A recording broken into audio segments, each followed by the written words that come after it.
चलिए ध्यान दीजिए इधर।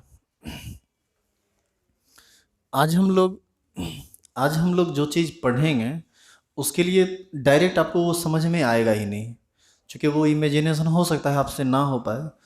तो पहले कुछ विशेष बात को यहाँ पर आप सीखिए।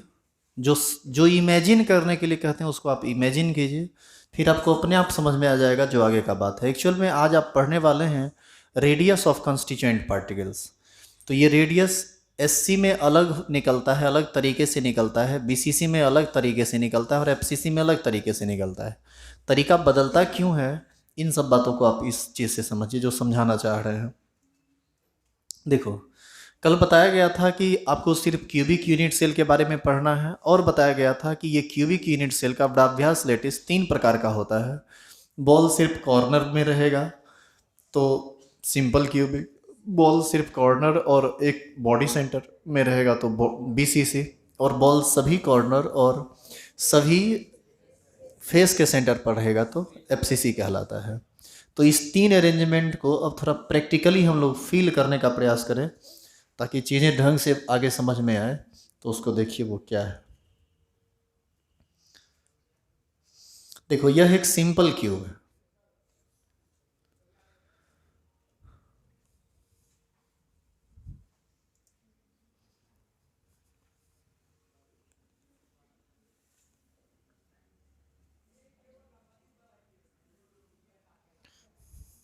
देखिए ध्यान से, यह एक सिंपल क्यूब है और सिंपल क्यूब का नहीं, ये थोड़ा सा बड़ा स्ट्रक्चर है।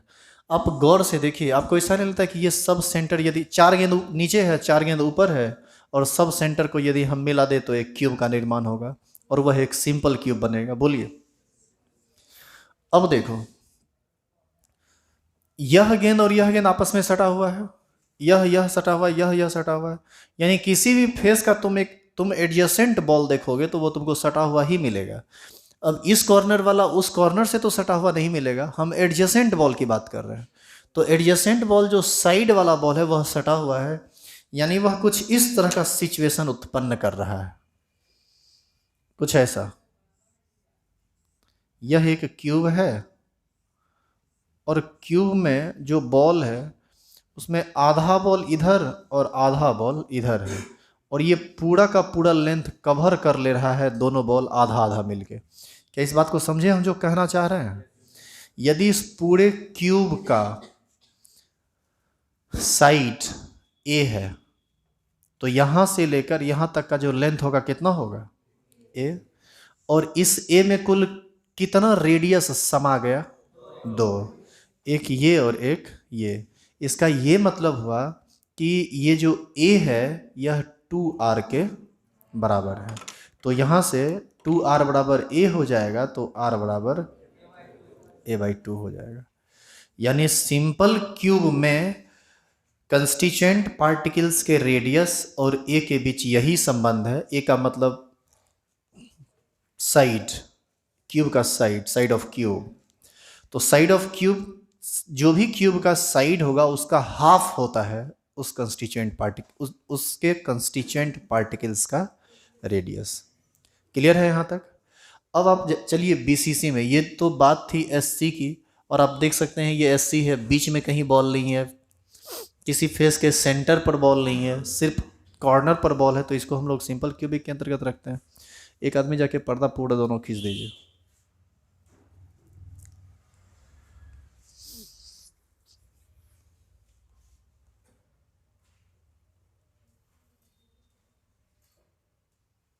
इसको इधर सटा लीजिए, इसको इधर वाले को।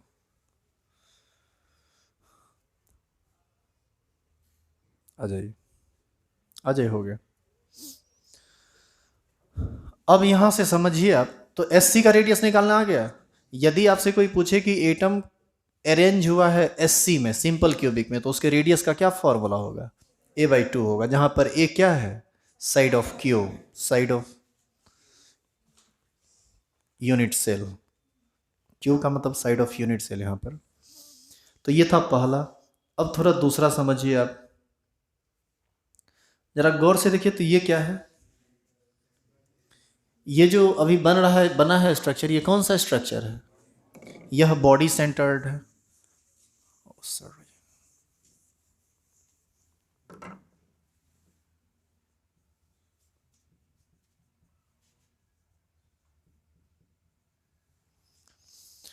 ये जो बना है यह बॉडी सेंटर्ड है। अब तुम एक चीज़ गौर करो, उसमें और इसमें कुछ अंतर है। यहाँ पर तुम गौर से देखो, यह और यह, ये पूरा का पूरा क्यूब का साइड है ना जी, क्या ये पूरा का पूरा कवर कर पाया एटम? पूरा का पूरा कवर नहीं कर पाया। तो ये आर है, ये आर है, लेकिन ये तो कुछ है ना। तो इस चीज, और ये कितना बड़ा छूटा हुआ है, कितना बड़ा नहीं छूटा हुआ है, इसका तो कोई भी कैलकुलेशन है नहीं। तो ऐसी स्थिति में इस बार हम 2r बराबर a नहीं कह सकते। तो वो समझ में आया कि क्यों नहीं कह सकते? क्योंकि जब सेम टाइप का बॉल बीच में आएगा तो सवाल ही नहीं पैदा होता है कि साइड वाला बॉल एक दूसरे के टच में आए। साइड वाला बॉल एक दूसरे के टच में किसी कंडीशन में नहीं हो सकता है।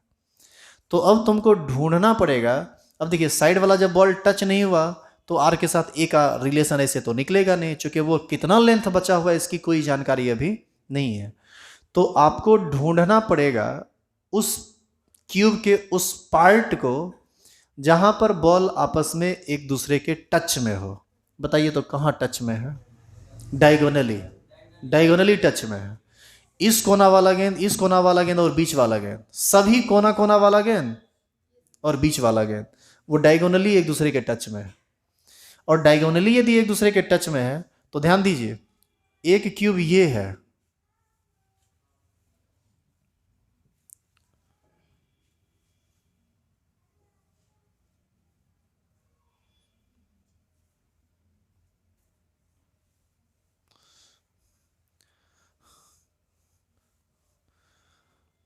कुछ ऐसा ही ना सिचुएशन क्रिएट हो रहा होगा क्यूब का अंदर में। तो ऐसा है कि कोई भी कॉर्नर वाला गेंद लें, जैसे ये कॉर्नर वाला, ये वाला बॉल हम ले लें, ये वाला, और फिर हम ये वाला बॉल ले लें, और फिर ये जो बीच वाला गेंद होगा उसको ले लें। देखिए, यह सभी दूसरे को टच कर रहा होगा कि नहीं? यह दूसरे को टच कर रहा होगा। और यदि टच कर रहा होगा, मान लीजिए कि इस क्यूब का जो लेंथ है वह a है, साइड जो है वह a है। तो यहाँ से लेकर यदि हम यहाँ तक का डिस्टेंस निकालना चाहें तो वो कितना होगा? 3r नहीं, 3a, √3a। ये हो जाएगा √3a। किसी भी, सुनिए, कोई भी आप क्यूब बना लो, जैसे ये क्यूब है, मान लीजिए सभी साइड आपस में बराबर है तो क्यूब है। क्यूब है तो, और सब पूरा सब का लेंथ मान लीजिए a है। तो बताइए इस पॉइंट से, इस कॉर्नर से उस कॉर्नर का टोटल डिस्टेंस क्या होगा? जैसे यह पूरा का पूरा एक क्यूब है ना, तो यहाँ ये मान लीजिए यहाँ से यहाँ तक a है, ये a है, और यह भी a है, सब a है। तो यहाँ से लेकर यहाँ तक का जो लेंथ होगा कितना होगा? ये √3a होगा, यहाँ से लेकर यहाँ तक। और इस √3a में कुल कितना आया है उसको गौर कीजिए। एगो आर इसका आया, एक आर इसका आया, और ये तो पूरा का पूरा एटम आ गया। पूरा डायमीटर कंसीडर होगा ना वहाँ पर, एक डायमीटर में 2r होगा, तो एक आर यहाँ से, एक आर यहाँ से। यानी आपको नहीं लगता है कि ये 4r बराबर होगा √3a? यदि इस क्यूब का साइड a है तो ये डायगोनल जो लेंथ होगा वह √3a के बराबर होगा। और इस डायगोनल लेंथ में टोटल 4 गो आर आया है, और बीच में कहीं जगह भी छूटा हुआ नहीं है। तो अब यहाँ पर एग्जैक्ट कैलकुलेशन होगा, एग्जैक्ट बंटवारा होगा। तो यहाँ से आर बराबर हो जाएगा √3a/4 या √3/4a। समझे? तो यदि कंस्टिट्यूएंट पार्टिकल्स का अरेंजमेंट BCC में हुआ है तब R का फॉर्मूला बदल जाता है, और ये हो जाता है √3a/4। और यदि सिंपल क्यूब में रहता तब इसका फॉर्मूला क्या होता? a/2। तो ये बात याद रखिएगा, ये डायरेक्ट ऑब्जेक्टिव में पूछता है। और दूसरी बात, अभी तक जितना पढ़े हैं उसमें एक सब्जेक्टिव आपके लिए इम्पॉर्टेंट है, वो जो क्रिस्टलाइन और एमॉर्फस सॉलिड वाला था, और इम्पॉर्टेंट है आज का क्लास। यही सब आपसे पूछेगा, वहाँ से सब्जेक्टिव टाइप पूछता है, और आज का क्लास जितना बात बताएंगे इस सब से ऑब्जेक्टिव टाइप पूछता है। अब आगे देखिए, तो ये किसका काम खत्म हो गया? अभी काम हुआ है किसका? BCC का। अब आप देखिए FCC का स्ट्रक्चर। अब FCC में क्या बातें होंगी, इस बात को देखते हैं कि FCC में हम कैसे रेडियस को निकालेंगे।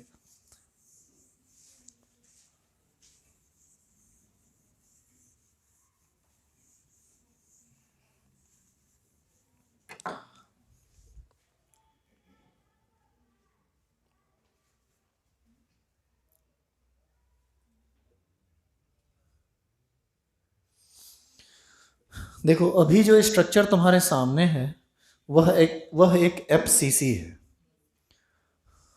थोड़ा बड़ा करके देखिए तो शायद ज़्यादा बढ़िया दिखे आपको।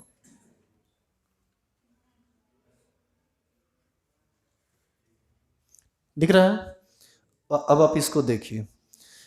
आप सिर्फ यह देखने का प्रयास कीजिएगा कि बॉल कहाँ टच में आता है, क्योंकि टच में आएगा तभी एग्जैक्ट कैलकुलेशन हो पाएगा, टच में नहीं आएगा तो फिर एग्जैक्ट कैलकुलेशन करना पॉसिबल नहीं है।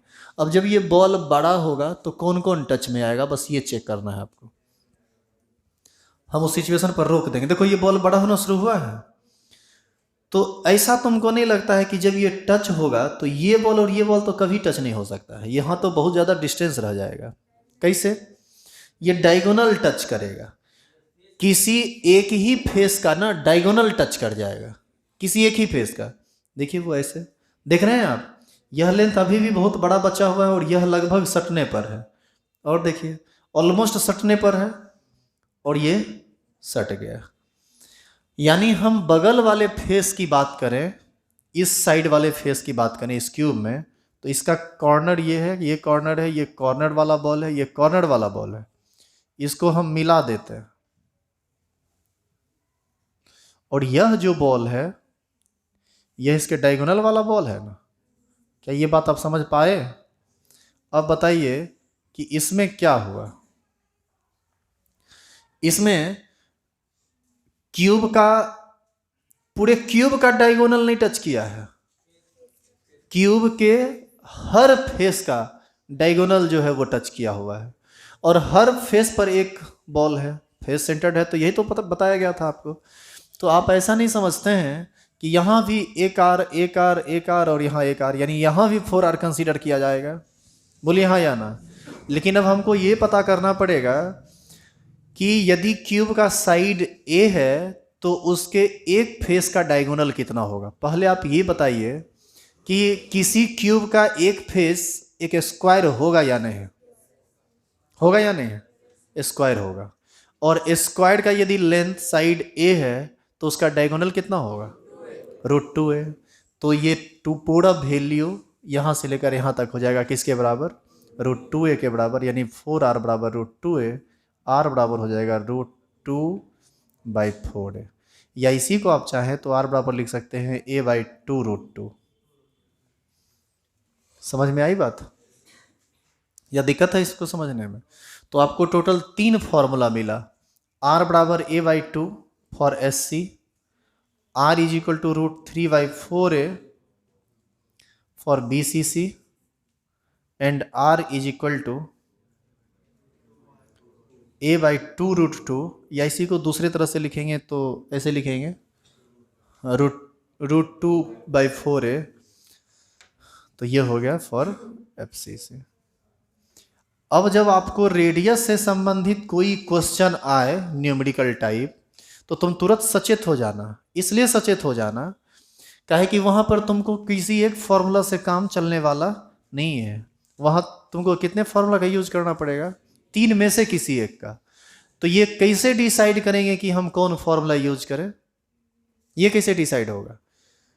ये पता करना पड़ेगा पहले कि वह सिंपल क्यूबिक है, बॉडी सेंटर्ड है या फेस सेंटर्ड है। उसके हिसाब से ही ये बात पता चल सकता है, ऐसे ये बात पता चलने वाला नहीं है। क्या इस बात को समझे आप? अब आप टॉपिक वहाँ पर देखिए जो हेड लिखा हुआ, देखें एक असाइनमेंट।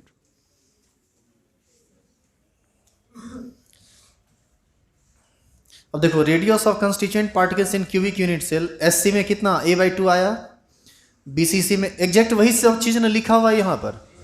इसको समझने में कोई परेशानी नहीं है ना। इसको इस चीज़ को ऑब्जेक्टिव के रूप में आप याद रखिएगा, ये बहुत ज़्यादा इंपॉर्टेंट है ऑब्जेक्टिव के लिए भी, और न्यूमेरिकल बनाओगे तो वहाँ भी ये ज़रूरी है। कल के डेट में इसका ज़रूरत पड़ा नहीं बताया तो सही में पीटेंगे। अब आगे है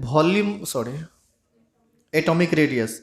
देखो ये सब काम हम कर लिए, रेडियस निकाल लिए, और अब हम बात कर रहे हैं एटॉमिक रेडियस पर कि ये एटॉमिक रेडियस होता क्या है। बाबू एटॉमिक रेडियस आप 11th में पढ़े हैं पीरियोडिक टेबल में ही कि एटॉमिक रेडियस क्या होता है। वैसे किसी 2 एडजेसेंट एटम के न्यूक्लियस के बीच के आधे दूरी को ही हम लोग क्या बोलते हैं? Atomic radius. अब नोट में एक बड़ा इंपॉर्टेंट बात लिखा हुआ है, साइज ऑफ एटम्स और constituent particles are responsible for crystal structure that is SC, BCC और एफसीसी। सुनिए, अब सॉलिड का अरेंजमेंट कभी एससी में होता है, कभी बीसीसी में होता है और कभी एफसीसी में होता है। यह डिपेंड करता है उसके साइज पर। यदि साइज बहुत बड़ा हो तो उसका अरेंजमेंट जनरली एससी में होता है।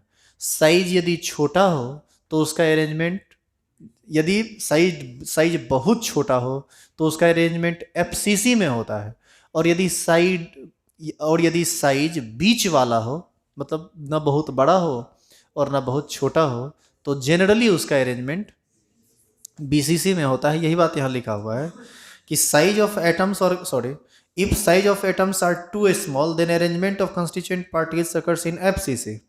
If size of atoms are large then arrangement of constituent particles occurs in SC, and if size of atoms are in intermediate of SC and FCC then BCC is formed. तो यह एक practical बात है, size बहुत बड़ा होगा तो SC, बहुत छोटा हुआ तो एफसीसी और बीच वाला हुआ तो बीसीसी। वैसे देख के पता नहीं चलेगा आपको कि कौन एससी है, कौन बीसीसी है और कौन एफसीसी है। यह चीज़ या तो निकालना पड़ता है, नहीं तो क्वेश्चन आपको ये बात देगा कि वह एससी है, बीसीसी है या एफसीसी है। तो इसके लिए आप ज़्यादा टेंशन में नहीं जाइएगा। हर बार क्वेश्चन आपको इंडिकेट करेगा।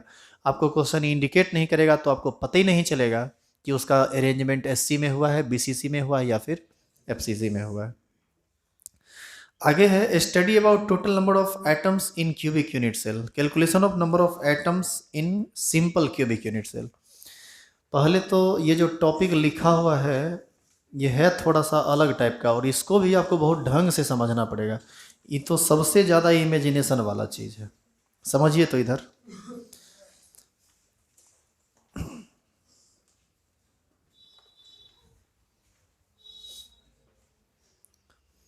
तुम सुनो ध्यान से, और जो बात बोलते हैं उसको इमेजिन करो।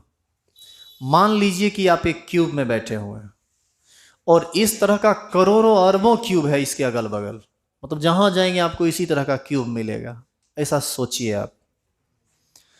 तो ऐसी स्थिति में यदि कंस्टिट्यूएंट पार्टिकल्स, बड़ा बड़ा कंस्टिट्यूएंट पार्टिकल्स सिर्फ कॉर्नर पर है, सिर्फ कॉर्नर पर, जैसे उस कॉर्नर पर है, इस कॉर्नर पर है, नीचे कॉर्नर, इसके नीचे भी क्यूब होगा, सब कॉर्नर पर कंस्टिट्यूएंट पार्टिकल्स। तो आप हमको ये बताइए कि देखिए, हम लोग काम करेंगे यूनिट सेल पर, हम काम करेंगे केवल एक पर, और पता चल जाएगा हमको सब के बारे में। यही बात आपको यूनिट सेल में बताया गया है कि यह रिपीटिंग यूनिट होता है, इसके बारे में पूरा का पूरा जानकारी ले लीजिए तो सबका जानकारी वैसा ही होगा। हमारा कहना बस ये है कि यदि कंस्टिट्यूएंट पार्टिकल्स यहाँ कॉर्नर पोजीशन पर है तो आपको क्या लगता है कि उस कंस्टिट्यूएंट पार्टिकल्स का पूरा हिस्सा हमारे क्यूब में आ जाएगा या कुछ पार्ट बाहर भी जाएगा? वास्तविकता तो यह है कि कुछ ही पार्ट अंदर आएगा और मैक्सिमम पार्ट बाहर ही रहेगा। समझिए कैसे, ये कैसे पॉसिबल है।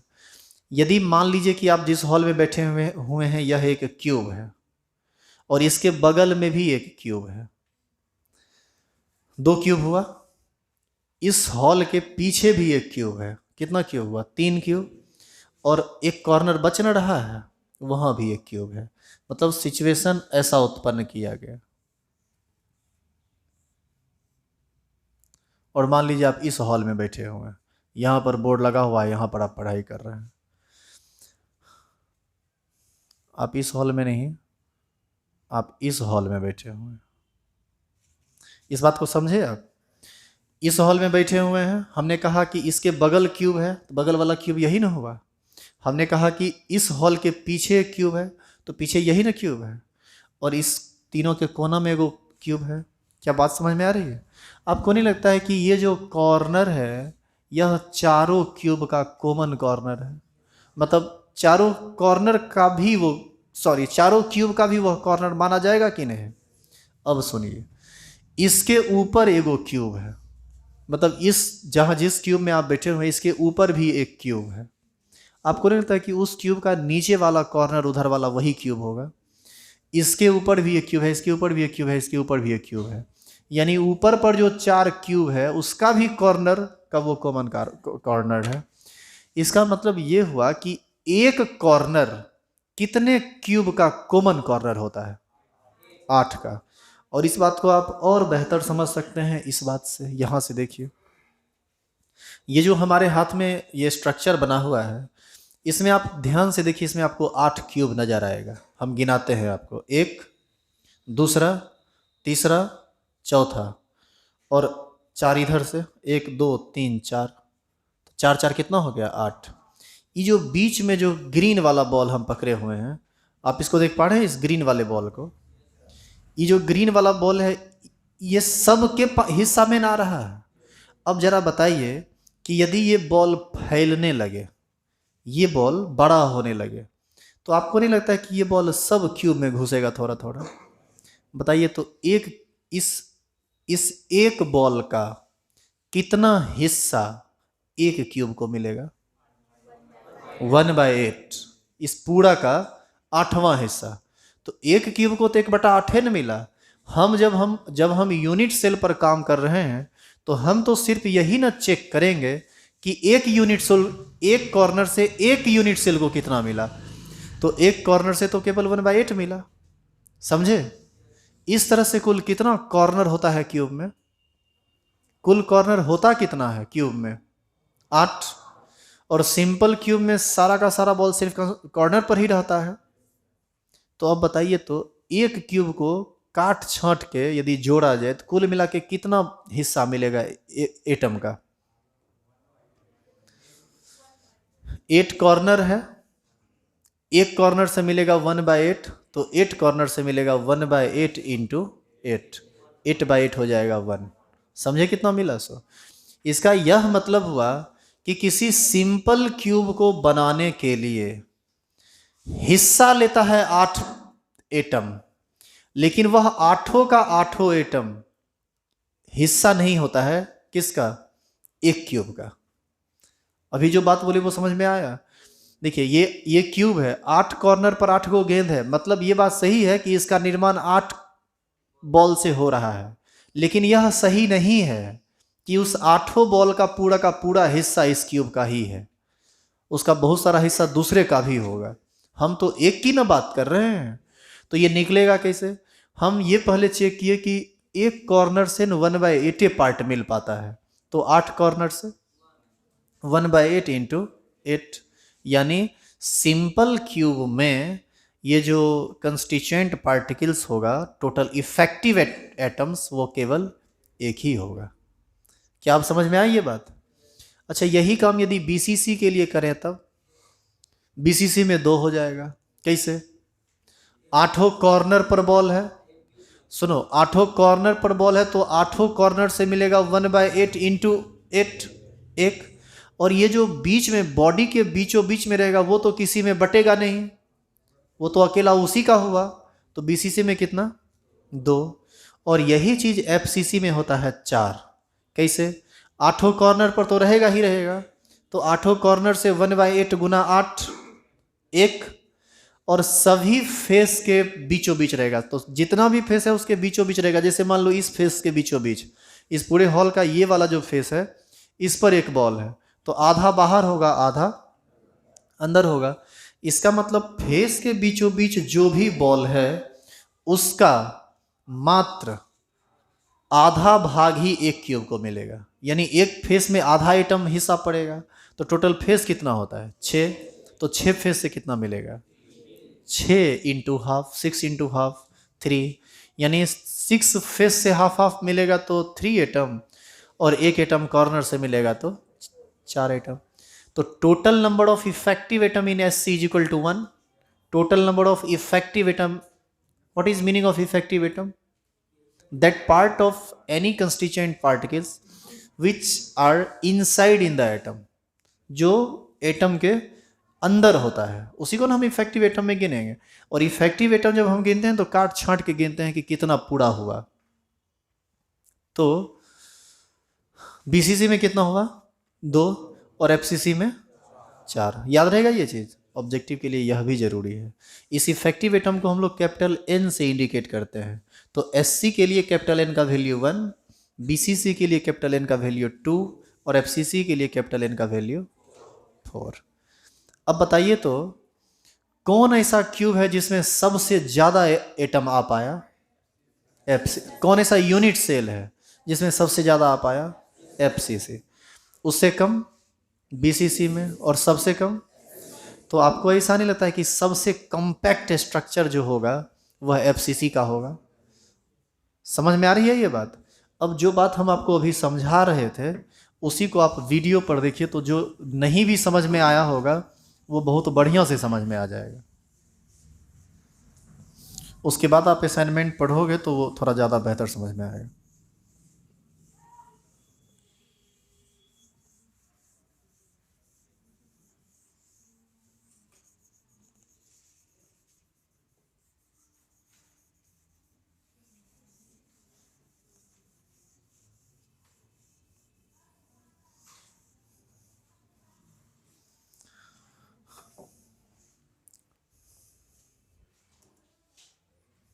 रेडी हैं आप लोग?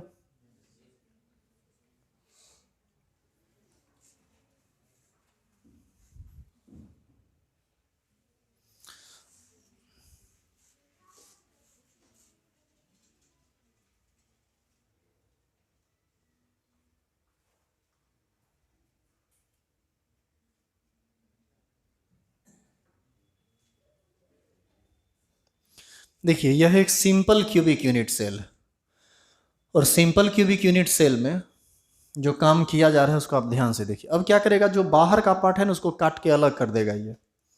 अभी ये एक क्यूब है, तो क्यूब रहेगा तो सेंटर से सेंटर को मिलेगा, तो बहुत सारा पार्ट तो बाहर चला जाएगा ना, तो जो पार्ट बाहर जाएगा उसको काट के अलग कर देगा, और काटने के बाद आपको शेप जो नज़र आएगा वह कंप्लीटली क्यूब जैसा नज़र आएगा। अभी तो ये गोल गोल टाइप का जहाँ तहाँ दिख रहा है, देखिए इसको कैसे दिखाता है।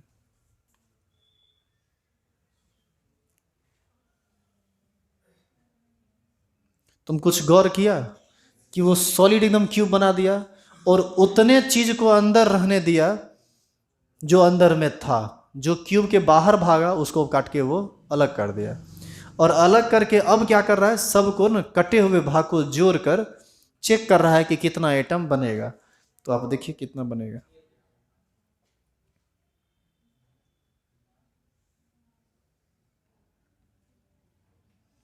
कितना बना? 1।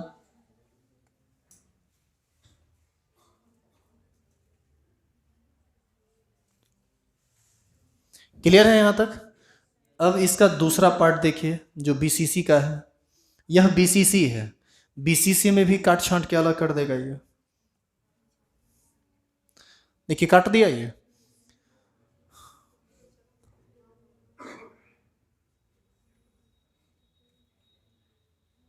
कितना एटम हुआ? 2। ये BCC में 2 हुआ इफेक्टिव एटम, और यही चीज अब FCC में दिखाएगा। ये एक FCC है, अब FCC में बड़ा हुआ। अभी तो ऐसा दिख रहा है ना, जिस तरह से भी ये दिख रहा है उस तरह से आपको दिखेगा भी नहीं कि ये क्यूब बना रहा है। नहीं लगता है कि सही में ये क्यूब बना कैसे रहा है। जब काट छांट के अलग करेगा तो वो आपको स्पष्ट दिखने लगेगा कि वो क्यूब कैसे बना रहा है।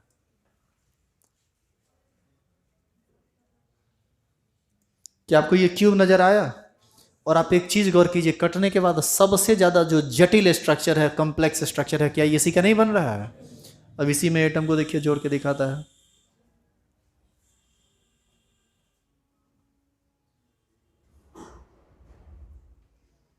सब कोना वाला का निकाल लिया तो एगो बना।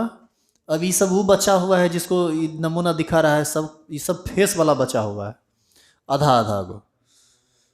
इस सब को जोड़ेगा तो यहाँ से 3 गो मिलेगा।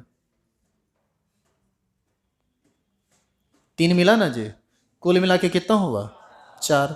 इस तरह से therefore the total number of atoms per face centered unit cell is the 1 + 3 = 4। Clear है ये चीज़? तो इस तरह से आप आसानी से इस काम को कर सकते हैं। तो अब बताइए, अब देखो 8 कॉर्नर एटम गुना 1/8 लिखता है, समझ में आ रहा है कि ये कैसे कैसे हुआ है। अब यही बात आप असाइनमेंट में पढ़िए तो आपको ये बात आसानी से समझ में आ जाएगा।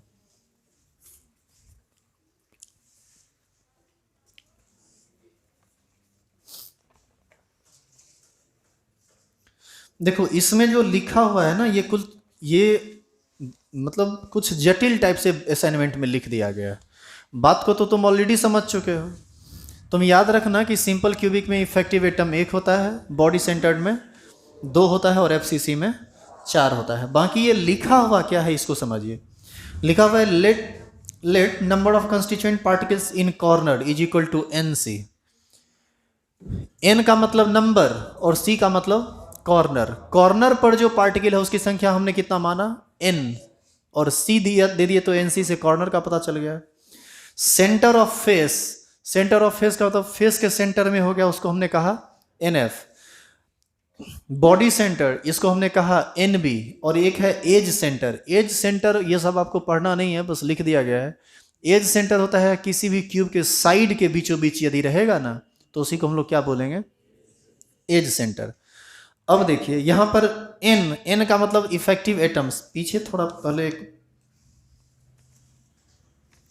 N का मतलब इफेक्टिव एटम है, N या Z से इसको इंडिकेट करते हैं। अब N बराबर एक फॉर्मूला लिखा हुआ है कि NC/8 plus NF/2 plus NE/4 plus NB/1। ये क्या लिखा हुआ है थोड़ा इसको समझ लीजिए, सुनना ध्यान से। हम यदि सब कॉर्नर वाला पोजीशन ले लें तो कॉर्नर वाला का 1/8 पार्ट ना पाता है। मान लीजिए किसी में 8 गो कॉर्नर है तो 8/8 कर देंगे। 8 गो कॉर्नर है का मतलब NC का मान हो गया 8, 8/8 हो जाएगा, कितना हो जाएगा 1। मान लीजिए BCC टाइप में है, यानी बॉडी सेंटर में भी है, तो बॉडी सेंटर में एक गेंद पूरा का पूरा आएगा तो वो हो जाएगा NB/1 यानी 1/1। एज सेंटर वाला में 4 से भाग देना पड़ेगा। आप ही जरा सोचिए यदि इस एज के बीचों बीच को हम देखें तो आपको नहीं होता है कि इस एज के बीचों बीच यदि कोई गेंद रहेगा तो वो 4 क्यूब में फैला हुआ होगा। कैसे 4 क्यूब में फैला हुआ होगा, एक इस क्यूब में, एक बगल वाले क्यूब में, एक ऊपर वाले क्यूब में और एक जो कॉर्नर वाला क्यूब होगा उसी में ना, चारों में फैला होगा। तो इस सब का उतना जरूरत आपको है नहीं, NB का खास करके, इसका NB नहीं सॉरी ये NE का, एज सेंटर का। तो टोटल जोड़िएगा तो आपको निकल जाएगा। जैसे सिंपल क्यूब में देखो, सिंपल क्यूब में NC 8 होता है क्योंकि कॉर्नर पर सिर्फ गेंद रहता है। NF 0 होता है, NE 0 होता है, NB 0 होता है। काहे ये सब 0 काहे होता है, सिंपल क्यूब है तो सिर्फ कॉर्नर पर रहेगा, कॉर्नर के सिवाय तो कहीं रहेगा ही नहीं। वैल्यू बैठाएंगे तो 1 आ जाएगा, 2 आ जाएगा, 4 आ जाएगा। तो ये किताबी लिखने का तरीका है, लेकिन आपको ये सब लिखने के लिए कोई पूछने वाला नहीं है। आप ये समझाने के लिए लिखा गया कि इस तरह से हम इसको कैलकुलेट कर सकते हैं। आप बस याद रखिए कि सिंपल क्यूब में 1 होता है, BCC में 2 होता है और FCC में 4 होता है। बाकी जो बात यहाँ लिखा हुआ है उसको आप पढ़ लीजिएगा। जैसे BCC में देखो NC 8 है, NC 8 का मतलब BCC में 8 कॉर्नर पर तो गेंद रहता है ना। NF 0 है, फेस सेंटर में रहता है क्या। NE 0 है, एज सेंटर में नहीं रहता है, लेकिन बॉडी सेंटर में रहता है। तो बॉडी सेंटर 1 है, फॉर्मूला पर बैठा दिया। फिर FCC में NC 8 है, NF 6 है, NB और NE जो है दोनों 0 0 है, तो फॉर्मूला पर बैठा के वो निकाल दिया। यहाँ भी तो वही ना आया है जी, N का मान 1 2 और 4। तो आपसे ऑब्जेक्टिव क्वेश्चन पूछता है total number of effective atom in FCC, option दे देगा 1 2 3 4, चेक मारते रहिए। क्या भारी लग गया ये। आज आप 2 इंपॉर्टेंट बात पर हैं, एक रेडियस, कंस्टिट्यूएंट पार्टिकल्स का रेडियस अलग अलग अरेंजमेंट में, और पढ़े हैं total number of effective atoms अलग अलग अरेंजमेंट में। क्या कोई दिक्कत है इसमें। अब देखो आगे जो लिखा हुआ है इसको पढ़िए। लिखा हुआ है कि since the unit cell is composed by atoms hence the mass of total number of atoms in unit cell will be equal to the mass of total number of effective atom present in the unit cell. अब आप हमारी बात सुनिए। SC का जब निर्माण होगा simple cube का, तो एक यूनिट सेल में तो केवल 1 गो एटम आ पाएगा, अरे वो इफेक्टिव एटम। तो एक यूनिट सेल का मास कितना होगा, जितना उस एटम का मास होगा। एटम ही बना रहा है यूनिट सेल, तो एटम का जो मास होगा वही यूनिट सेल का मास होगा। यानी SC में एक एटम का मास 1 यूनिट सेल, लेकिन यदि BCC रहे तब एक यूनिट सेल का जो टोटल मास होगा वह 2 एटम के मास के बराबर होगा, क्योंकि बीसीसी में इफेक्टिव एटम 2 होता है और एफसीसी में एक एफसीसी का जो मास होगा वह 4 कंस्टिट्यूएंट पार्टिकल्स के मास के बराबर होगा, क्योंकि एक यूनिट सेल में 4 गो एटम रहता है। क्या इस बात को आप समझ रहे हैं? तो आपको ऐसा नहीं लगता है कि इसका मतलब ये हुआ कि मास से संबंध है नंबर ऑफ यूनिट सेल का? यदि मास हमको पता चल जाए तो हम यूनिट सेल निकाल सकते हैं। कैसे? एससी रहेगा तो 1 एटम का मास 1 यूनिट सेल, बीसीसी रहेगा तो 2 एटम का मास 1 यूनिट सेल, और एफसीसी रहेगा तो 4 एटम का मास 1 यूनिट सेल। क्या समझे इस बात को? इसी पर आगे एक नहीं बल्कि 2 क्वेश्चन है, और ये दोनों क्वेश्चन आपको बना के लाना है। एक क्वेश्चन जो है उसको हम बस आपको हिंट कर दे रहे हैं और आपको बनाना है ये कल। हिंट क्या है? क्वेश्चन सुनिए, आपसे हम क्वेश्चन लिख के बता देते हैं। लिखा हुआ है कि 46 ग्राम सोडियम, इसका क्रिस्टलाइजेशन यदि एससी में हो तब, इसका क्रिस्टलाइजेशन यदि बीसीसी में हो तब, और इसका क्रिस्टलाइजेशन यदि एफसीसी में हो तब। बताइए, एससी में होगा तब कितना यूनिट सेल बनेगा, बीसीसी में बनेगा तब कितना यूनिट सेल बनेगा, और एफसीसी में बनेगा तब कितना यूनिट सेल बनेगा? आपको ऐसा नहीं लगता है कि आपको पहले संख्या निकालना पड़ेगा एटम का? 46 ग्राम सोडियम को मोल में बदल दीजिए। मोल में बदलिएगा तो ये हो जाएगा 46/23। किसी भी चीज़ के मास को मोल में बदलने के लिए एटॉमिक मास या मॉलिक्यूलर मास से भाग देते हैं, तो ये कितना मोल हुआ? 2 मोल। अब तुम बताओ कि 1 मोल में एटम कितना? एवोगाड्रो नंबर के बराबर, तो 2 मोल में 2 × एवोगाड्रो नंबर। इसका ये मतलब हुआ कि यदि हम 46 ग्राम सोडियम लेंगे ना, तो सोडियम एलिमेंट है, इसका एलिमेंट्री पार्टिकल एटम होता है। तो यहाँ से हमको ये समझ में आ जाएगा कि 46 ग्राम सोडियम 2 मोल सोडियम हुआ, और इसमें सोडियम एटम की संख्या 2 × एवोगाड्रो नंबर के बराबर होगा। एवोगाड्रो नंबर है ये जो 6.023 × 10⁻23 होता है। तो हमको पता चल गया कि इतना एटम होगा। अब बताइए, एक एटम 1 एससी बनाएगा तो इतना एटम कितना बनाएगा? बोल नहीं रहा है रे। एक एटम यदि 1 एससी बनाएगा तो इतना एटम इतना ही बनाएगा। इसमें कौन कैलकुलेशन तुम कर रहा था? 1 से गुना कर रहा था? मथा में एकदम गोबर भरा हुआ है क्या जी? अब एटम की संख्या इतनी ही है, लेकिन अब आपको बनाना है बीसीसी, तो इसका आधा बनेगा। काहे कि 2 एटम मिलेगा तब जाके 1 बीसीसी बनेगा। तो 2 एटम से 1 बीसीसी बनेगा, तो 1 से कितना बनेगा? इसीलिए इतना से कितना बनेगा? अब यदि इसी का क्रिस्टलाइजेशन एफसीसी में हो तब आपको टोटल नंबर में 4 से डिवाइड करना पड़ेगा, क्योंकि 4 atoms of constituent particles made 1 FCC unit cell. इसीलिए 1 कितना बनाएगा? इसीलिए इतना कितना बनाएगा? तो 4 से आपको डिवाइड करना पड़ेगा। ये हाफ एन आ जाएगा। उम्मीद करें कि आप इस टाइप का क्वेश्चन कर लेंगे। इसी टाइप का क्वेश्चन दिया हुआ है कैल्शियम वाला। तुमसे यदि नहीं बनेगा कल तो हम बना देंगे, लेकिन अब तो इतना बकलोल है कि सिंपल कैलकुलेशन नहीं कर सकता, तब तो कोनो बात ही नहीं है। दूसरी बात, यदि 46 ग्राम या 46 ग्राम को आप एटम में नहीं बदल पा रहे हैं, 46 ग्राम को आप मोल में नहीं बदल पा रहे हैं, तब आप इतना बड़ा बात जिंदगी में नहीं सीख सकते हैं। तब तो हम आपसे कल्पना ही नहीं कर सकते हैं कि आपको केमिस्ट्री समझ में भी आ रहा होगा। तो ऐसे लोग जिनको 46 ग्राम को मोल में बदलने नहीं आ रहा है, निश्चित है, श्योर है कि उसको मोल कंसेप्ट भी समझ में नहीं आ रहा है, और भगवान करे आए भी नहीं। 11th में मजा लेगा और बेसिक बात नहीं जानेगा और चाहेगा कि बड़ा बात कर लें। It can't be possible. आइए next class. Tell me pretty lies, look me in the face, tell me that you love me.